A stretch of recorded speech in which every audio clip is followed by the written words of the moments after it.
والسلام على أشرف الأنبياء والمرسلين خاتم النبيين بالقاسم محمد اللهم صل على وأهل بيته الطيبين الطاهرين المعصومين الذين أذهب الله عنهم الرجس وطهرهم تطهيرا.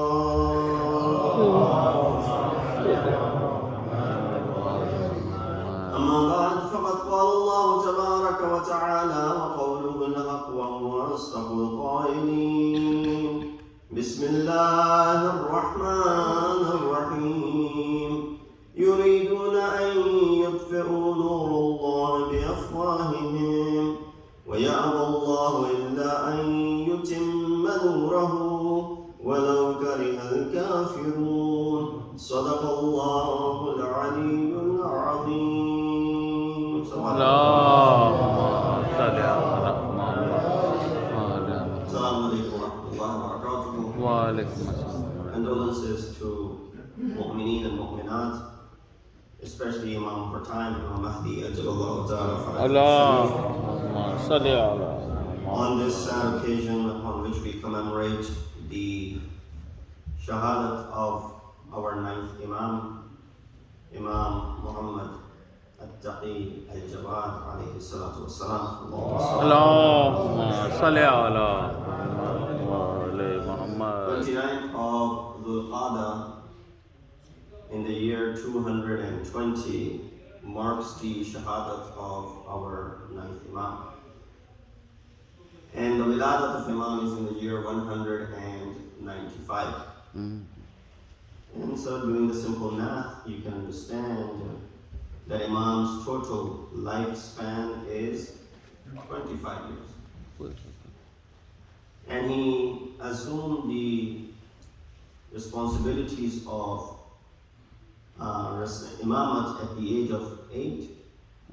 And so therefore makes 17 years to be the time of the Imamat of this Imam of ours.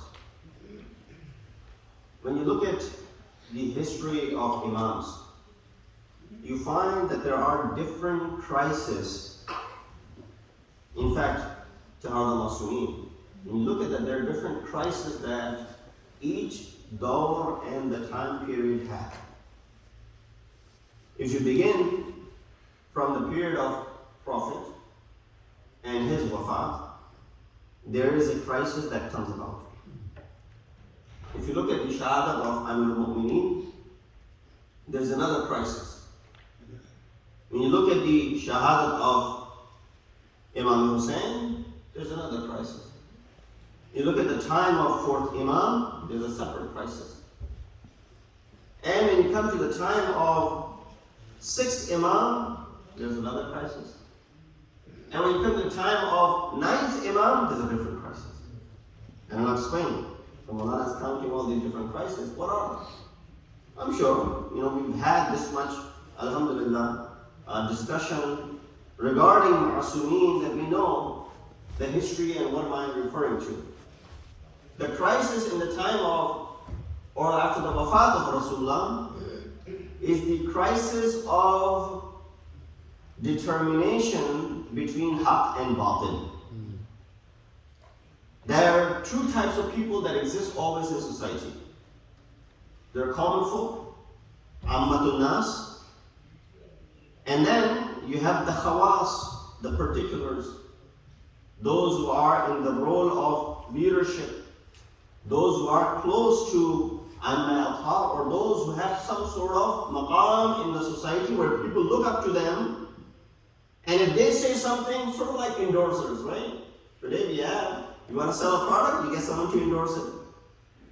If you get someone who's unknown, the product may not survive. You get someone heavy duty, the product will survive. So you have these two, at least, groups of people that exist in each time. Wafat of Rasulullah, there is a crisis that people are unable to do tashkhis between Saqifa and Ghadir. Some people are going towards Saqifa, and they're forgetting what happened in Ghadir. Now, there is an opportunity for these two groups of people. Awam, people may not pay attention to them. But the Khawas, they need to stand up. They need to remind people that no, we were present at Ghadir. The Saqifa does not hold any credibility. Rasulullah had already determined who will be the Imam, and therefore we don't need to create a Saqifa at this moment. But you see the divide still exists today. Meaning people are still unable to differentiate between Ghadir and Saqifa today. Why? They still believe in the Khilafat, Mulukiyat, they don't believe in the Imamat. So this was a crisis that was created after the wafat of Rasulullah. Now if the Khawas had stood up, and I'll mention to you towards the end, that what are some of the characteristics of these Khawas, these important personalities. What characteristics they possess. Now one of the Khawas that stood up was who? The wife of Amir al-Mu'mineen, Janab Fatima Zahra, Salamullahi alayha. Everybody knows her. She's the only daughter of Rasulullah. Everybody recognizes her. She raises the protest, right? He is the one who's standing up for who? He's standing up for the right of Amir al-Mu'mineen. She documents her protest. But of course, what happened? They shut her down. They shut her down saying, your family, and of course because of the relationship, and because of the sadma that you have received after the wafat of your father, we will not take your, for example, witness, and this does not hold value. There were people like Ammar Yasir. There were people like Abu Dhar. But you look at the history, what did Abu Dhar face in his life? What did Ammar face in his life? Abu Dhar was, exiled, sent into exile. He died in Rabza, in loneliness, in isolation, rather I should say, by himself at an old age. And then regarding Ammar, Rasulullah had already predicted, and O Ammar, Taquluka fi'atul baghiya. This fi'ah, this group of Baghi and rebels, they are going to go ahead and be responsible for killing you.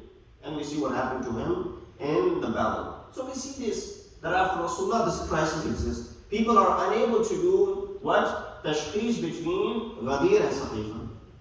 Now, when you come to the time of the Shadat of Amir al-Mu'mineen, and the time of Amir al-Mu'mineen itself is very tumultuous. But after the Shahadat of Amir al-Mu'mineen, you have a person in the form of, Imam Hasan al-Mujtaba alayhi salatu wasalam. And the crisis there is, people recognize that this is Sibt al-Akbar. He is the rightful Khalifa, quote-unquote, Imam of the Ummah. No one, if you had doubt about the first Khalifa, the second and the third, and you eventually chose Amir al-Mu'mineen to be your fourth Khalifa, now there's no doubt, because no one can stand chance against Imam Hasan. So unanimously, he's selected as the Khilafat for the Khilafat. But what happens there?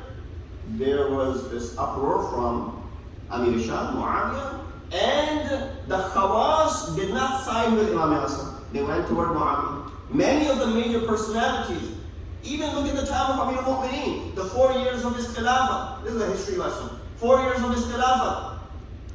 There's a group that is standing in the Battle of Jamal. They look at two sides. They see one side is the cousin of Rasulullah, Ali ibn Abi Talib.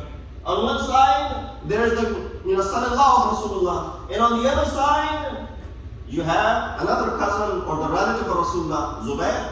Who's Zubair? Zubair is son of Safiya. Safiya is aunt of Rasulullah. Zubair is cousins with Rasulullah. In fact, Zubair's father, Awan, is brother with Bibi Khadija al-Kubra. Same father, Khuwaylid for both of them. Look at the relationship, how close Zubair is to Rasulullah. So they see on one end, Zubair, cousin of Rasulullah. They see on the other hand, Ali, cousin of Rasulullah. They see on one end, son-in-law of Rasulullah. They see on the other hand, wife of Rasulullah. They are unable to do what? Tashkhis. Which side should we go with? Should we go with the side where the cousin of Rasulullah is? Should we go to the side where the wife of Rasulullah is? This is where if some endorsers, heavy duty people stand up and say, no, this side is correct, then Awam will follow them. But it was lacking. Those who did stand up, like in the form of Ammar, he was killed, of course, in Siffin. And others, similarly, we find how they were dealt with. You come fast forward, because I have to get to our 9th Imam, time of 4th Imam. There's a new crisis that comes about. I skipped past Karbala for a reason, because we hear a great deal about the crisis of Karbala. You don't need to be given a history lesson about the crisis of Karbala. But that itself is unique, different than all the other crises that ever existed. There's no comparison between Imam Hussein and Yazid. Yet today still, you find there still exist people who look at this battle to be a fight between two of the prince of some king's family, for example. Right? That's what they look at it, unfortunately, even today. That's how blinded people become if the Khawas, the important personalities, don't stand up and right away side with the reality. Haqq and Batil becomes what? That much confusing for people. You come to the time of 4th Imam. 4th Imam is presented with this new challenge. The crisis in the time of 4th Imam, after the Karbala, is that Imam has few sons. One of them is 5th Imam. One of them is Zayd Shaheed. People say, well, we don't believe in the Imamat of Baqir, we believe in the Imamat of Zayd. And they chose Zayd to be the Imam. You have the Zaydi firqa, right? Zaydiyya are from the progeny of Hazrat Zayd, who was a very intelligent and important personality. Never claimed himself to be Imam, but people went in that direction. You come to the time of 6th Imam, you find the same thing. The Inshi'am from 6th Imam, from his sons, where did it go? And then after 7th Imam, it's even further division.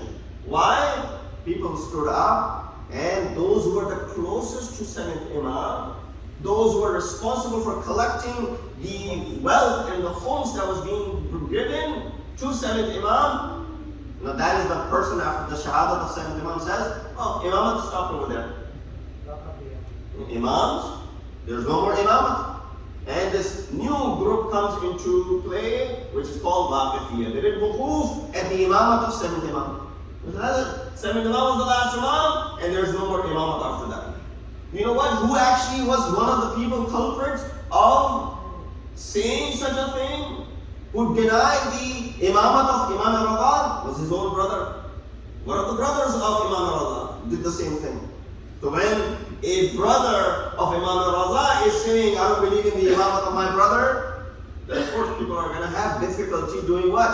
Tashkhis, in differentiation between Haqq and Batil. So that's how Haqq and Batil people are confused with. So we come to the time of Imam Muhammad Taqi al-Jawad alayhi salam.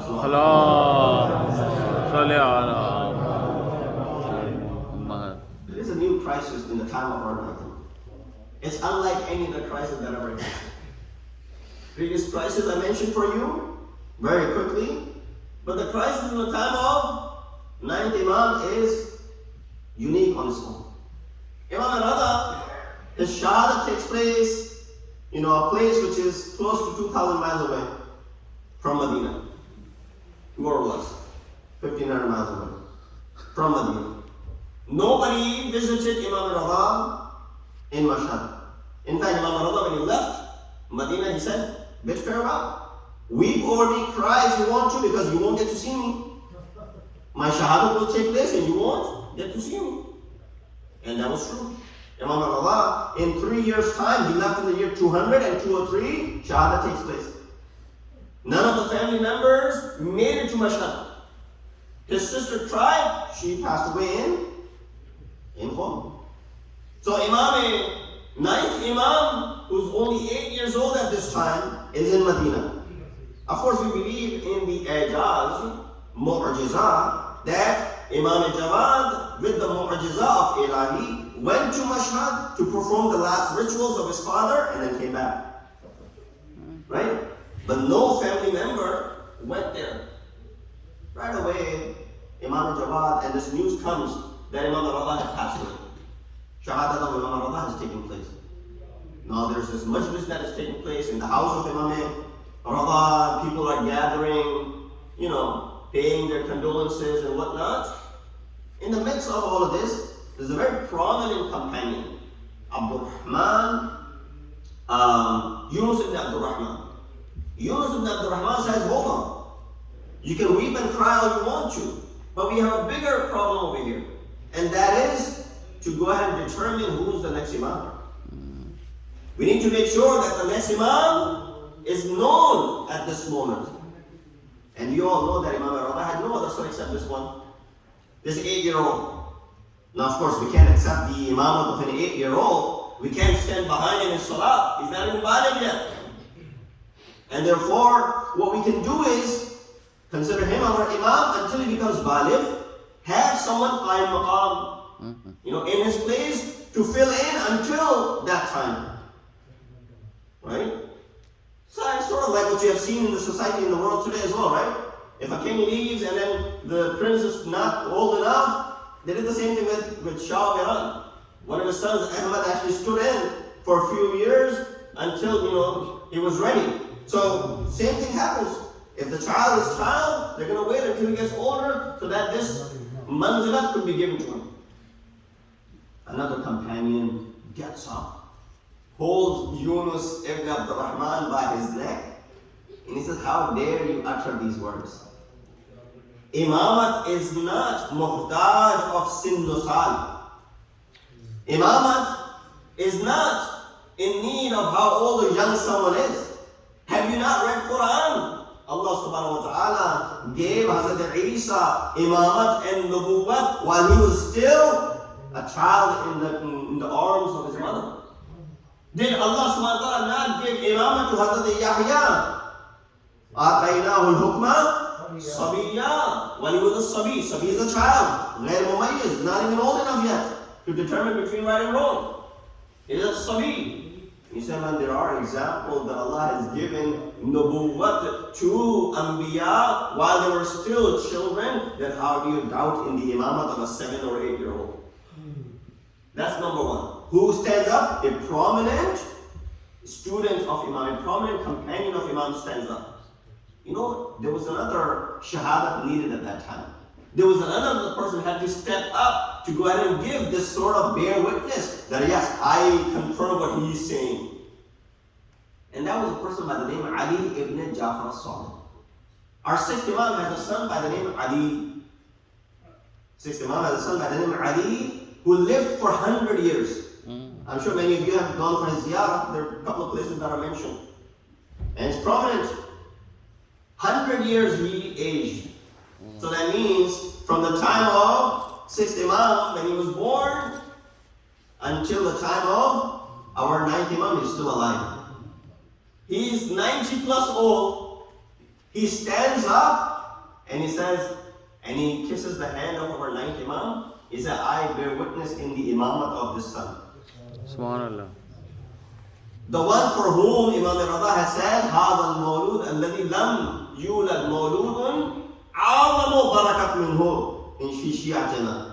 That this is a mawlud, there isn't a more beloved and blessed child born in Shia world. Amongst the Shia, there's no more blessed than this child of mine. Why is Imam Rada saying this? When Imam Rada was born, was he not the most blessed child? Was Imam Kazim born, was he not the most blessed child? When Amir al-Mu'mineen was born, was he not the most blessed child? Imam Hassan, Imam Hussein, were they not the more blessed? No, that's not the question. One of the ihtamalat why Imam Rada uttered these words about his son is because of this masala. That people will be in the crisis because this hasn't happened before. Imamat of Amir al-Mu'mineen, he's 30 plus years old. Imam Hassan al-Mujtaba, he's already 40 years old almost. Imamat of Imam Hussein, he's close to 45, 50 years old, right? Similarly, with the case of Imam Zainul Abidin, he's already 25, 26 years old. When you come to other Imams, they're already in their 20s or 30s. This is for the first time a child, a 7-year-old, 8-year-old, is up for Imamah. So Ali ibn Ja'far al-Sadiq stands up. He says, I bear witness that this is the Imam. Someone turned around and said, look at your age, you're almost 100 years old. You are more mustahaq for Imamat. Look at your age. And I guess they had to be told that age is not the criteria for Imamat. Might be the criteria for Khilafat, but as far as Imamat is concerned, age has nothing to do with it. Salawat bi Muhammad wa He said, there must be something in this child that at the age of 8, Allah subhanahu wa ta'ala has chosen him, and at the age of 100, I am not being chosen as an Imam. There must be something in him. And therefore, the proofs that were given. So this is a role which Khawas have to play. This is the role which the important personalities have to play in order to go ahead and remove the doubts from the minds of the people. As far as, the tashkhis of haqq and batil. There were many such occasions, and I can go into the history of all of this as well. But Imam ﷺ is facing this unique phenomenon.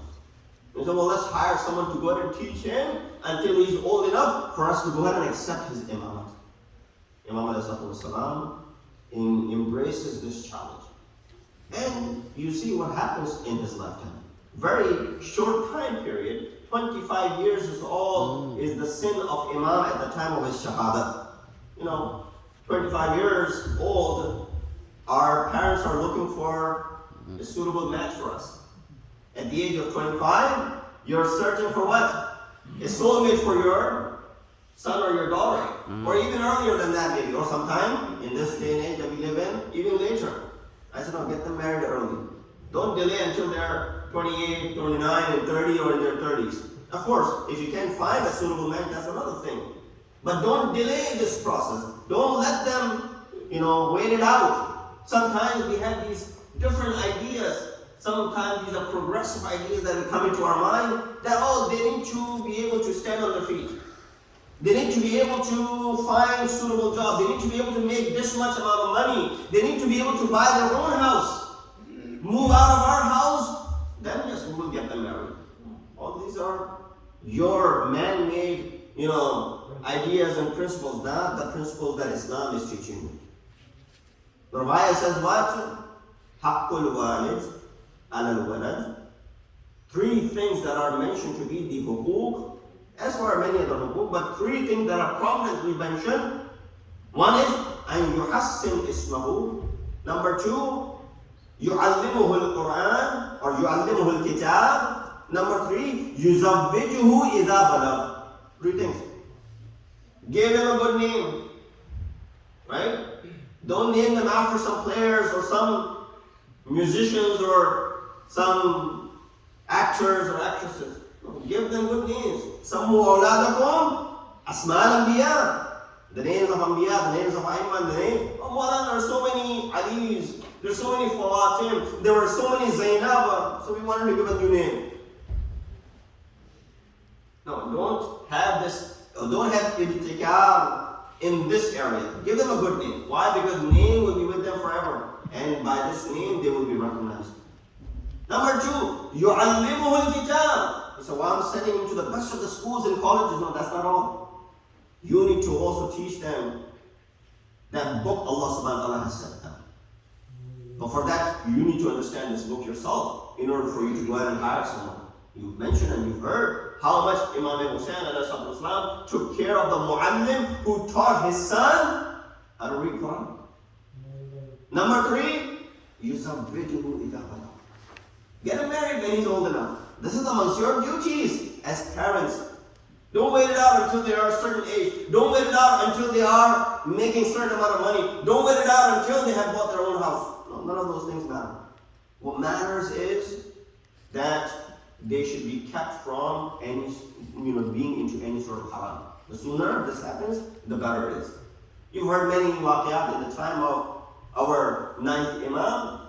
One of the famous incidents in the time of our 9th Imam is the incident when Mu'tasim, the one who ended up taking the life of Imam, had the Qadi and asked this question in regards to the one who has, stolen something, chor or daku, theft or thief. What is the punishment of a thief? So, right? Cut the hands. Now the problem was the tashkhis as to where to cut the hands from. Someone said, cut the hands from here. What is the, what is your proof about it? Allah subhanahu wa ta'ala says in the Quran, for example, فَاقْسُلُوا وُجُوهَكُمْ وَأَيْدِيَكُمْ. He said, what? إِلَى الْمَرَافِقِ. Let's cut it from here, from the elbow. Why? Because the ayat of the Quran says, wash it from your elbows downwards. Different people came and gave different versions. Nobody was sure about it. They were all speculating.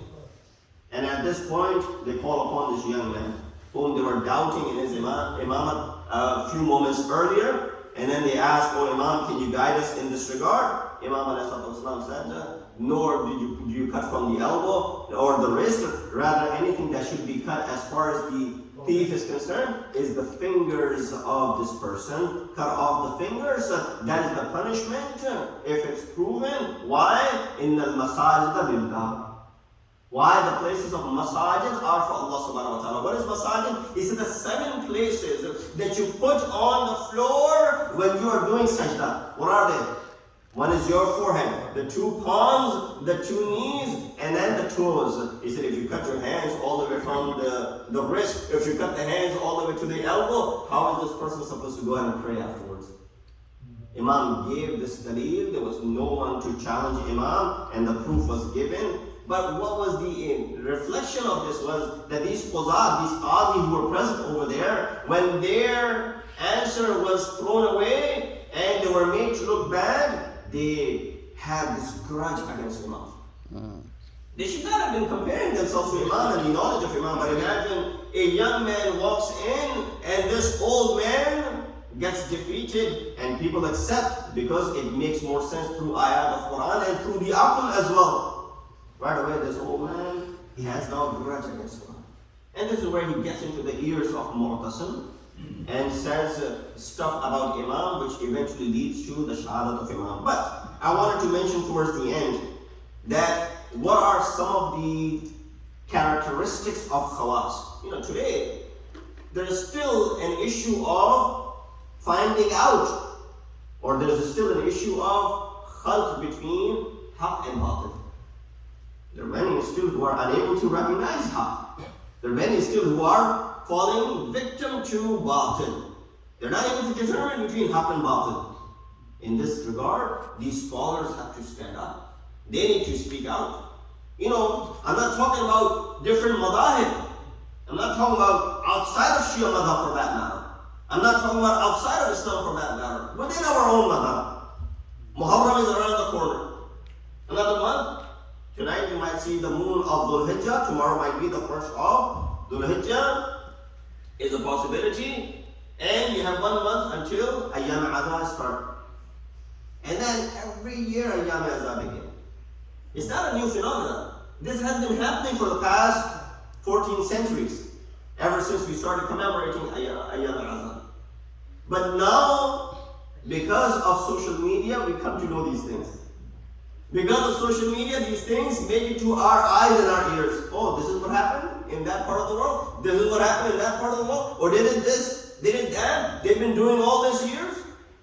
These atwar, these ways of commemorating and expressing their sorrow and whatnot. So right away, what does it do? It gives a bad name to Madhab Ahl-e-Bait. That which should be given as far as the message of Sayyid al-Shuhada is concerned is taken away. People get focused on the superficial stuff, and then, this is what the name and label of Tashayyu becomes. And then you have certain people who then go up on the minbar and they will say things which don't align with the teachings of Ahl-e-Bait, nor do they align with the ayat of Quran. They go ahead and mention stuff like this. So still within our own circles, there's a problem of tashkhis between haq and batil.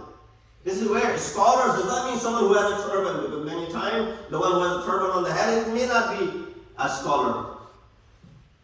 You might be more of a scholar than them. And therefore the khawas have to stand up. They need to stand up and they need to make sure and they speak out. The same way Ali ibn Mahziyat stood up. The same way Shah Abdul Azim Hassani stood up. You know, Shah Abdul Azim, who's buried in Shahrarai in Tehran, one of the prominent companions of our ninth Imam, came to Imam and he said, "Oh Imam, I did not hear, did not exist in the time of Amir al-Mu'mineen. I did not hear any hadith from Amir al-Mu'mineen directly. I wish I was in his time. I could ask him and he would tell me a hadith. Can you narrate a hadith directly from, or directly in a sense, that hadith from Amir al-Mu'mineen to me?" If you ask me, you know, those were Sadat. So Molana, can you narrate something from your great-great-great-grandfather? I said, forget narrating. I wouldn't even know the name of my great-great-great-grandfather. Even when we live in the time when you have websites that can go and tell your DNAs and my heritage and whatnot, and tell you, you know, all the way till your lineage where it goes. Forget about the names. Forget about the hadith. I won't even tell you that name.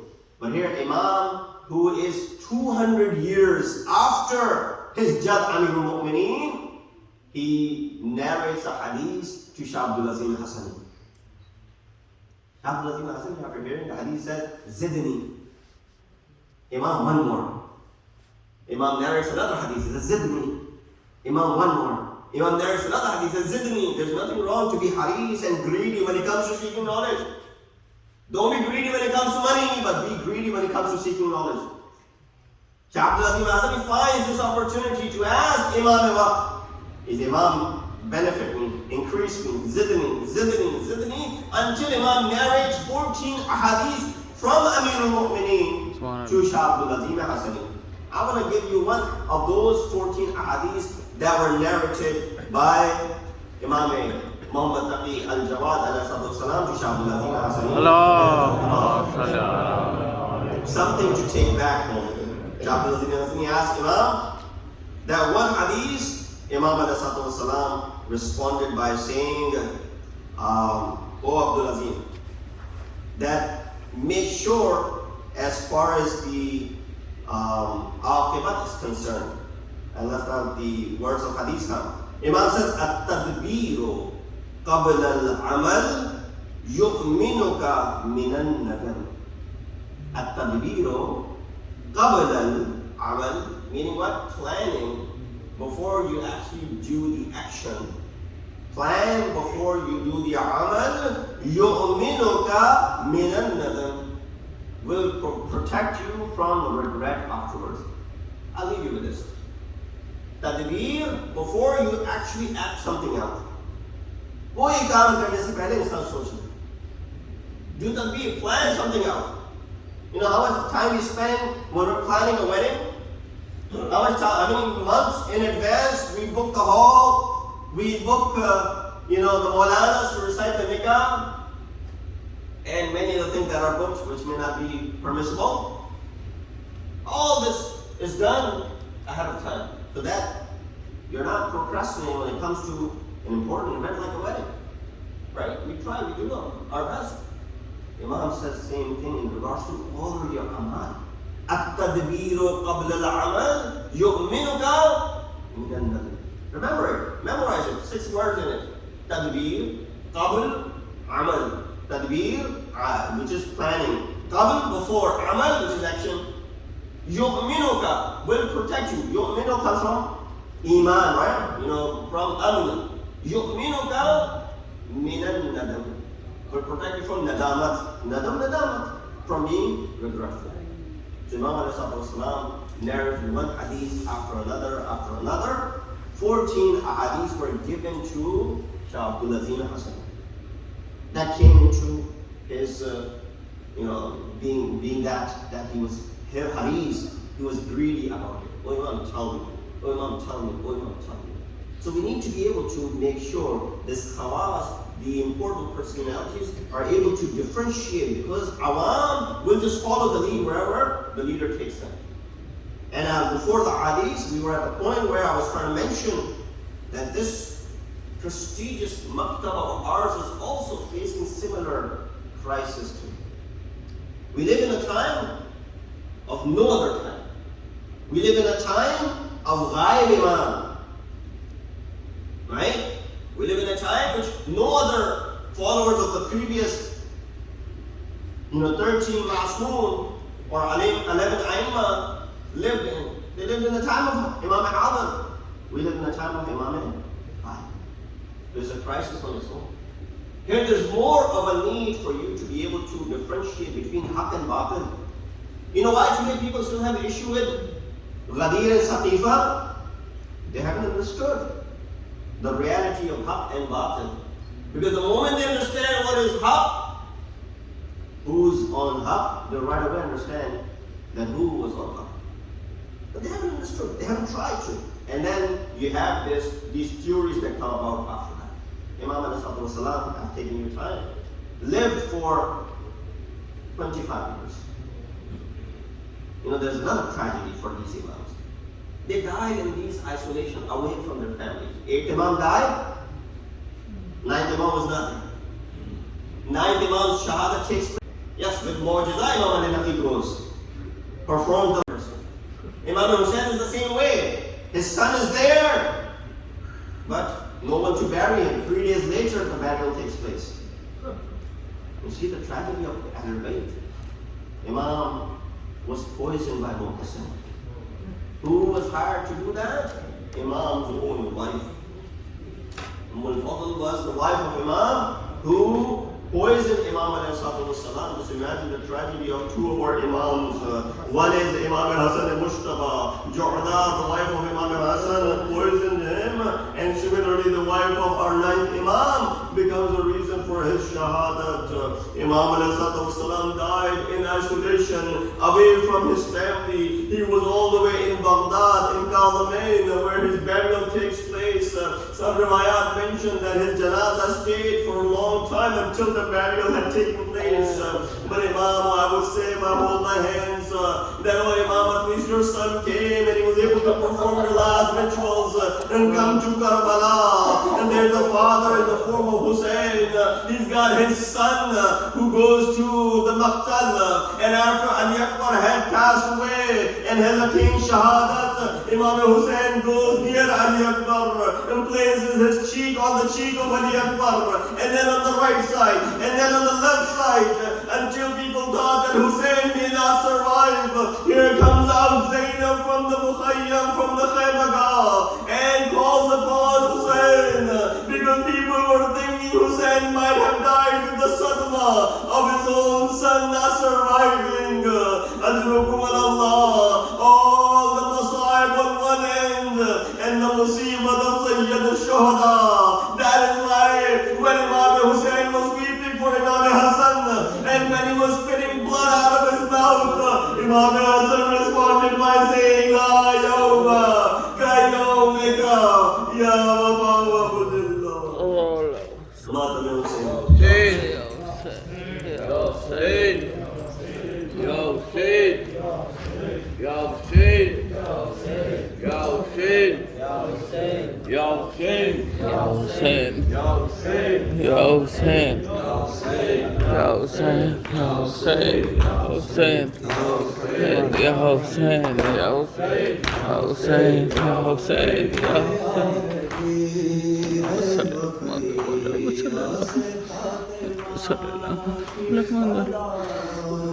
Hussein.